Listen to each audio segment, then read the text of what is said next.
You've seen it in your favorite films. It catches your eye, and then it's gone. The blip in cinema is simply a filmmaking technique that briefly gets the audience's attention, usually in a funny way. It can startle just like a jump scare startles in a horror film, but it's not meant to frighten.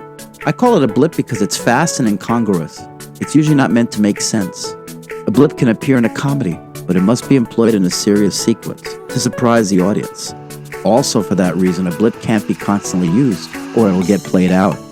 Breaking the fourth wall is often involved, but it is more than a character looking at and speaking directly to the viewer. Often the actors stay in character during the blip, leaving the audience to notice what they don't. Here are 5 examples of famous blips. Number 1, Something Wild. In this 1986 comedy directed by Jonathan Demme, Ray Liotta plays Ray, an often volatile fella released from jail looking for his ex-wife, played by Melanie Griffith. He is determined to find out where she and her new guy, played by Jeff Daniels, have fled to. At some point, Ray is stealing a car parked outside a motel. He gets in the driver's seat, and then out of nowhere, he picks up a Gumby doll that was in the seat.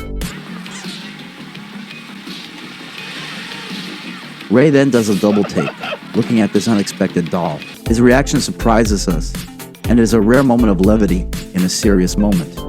Fun fact, earlier in Something Wild, there is a character who uses an unusual pipe that I believe is referenced in a later movie on our list. Number 2, Batman, 1989. In this version of Batman, directed by Tim Burton, the Batplane, piloted by Michael Keaton's Batman, seizes some balloons filled with poison gas and takes them away from Gotham City. As the plane heads up in the sky, it creates a shadow in front of the full moon above the clouds. This odd visual is unnecessary but totally cheeky. Though this version of Batman is famously campy, it's still a great example of a blip, because the film is way darker than the original television series was. Number 3, Pulp Fiction. Mia Wallace, played by Uma Thurman, draws a rectangle in the air and says, "Don't be a..." 2, to John Travolta's Vincent Vega character. The animated shape appears out of nowhere, and it's a quick reminder we're watching a movie. Fun fact, brief moment in the Flintstones, yes, the cartoon, may be the inspiration for this famous blip. Number 4, Uncle Buck. In this 1989 John Hughes comedy, the child character Miles, played by Macaulay Culkin, is expecting someone to come over and babysit.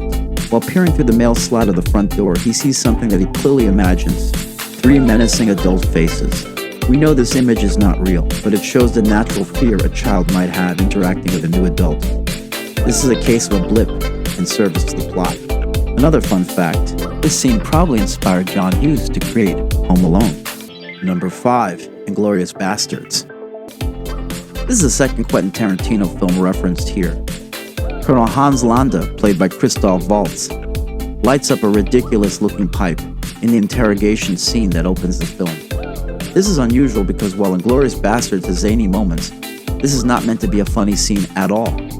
Throughout the movie, Tarantino mixes the violent and the tragic with the absurd and does not undermine the main drama. Quentin Tarantino frequently uses blips, props, or other similar techniques to take the audience briefly out of his film. They remind us that, indeed, we are watching a movie.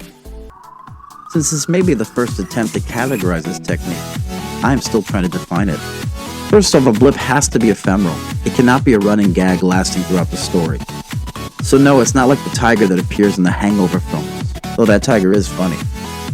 Can you think of examples of blips you've noticed in your favorite films? Share them in the comments section. And don't forget to like this video and consider subscribing to see more videos like this. Thanks. Best to all.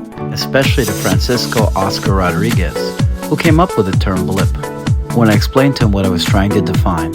And as always, love one another.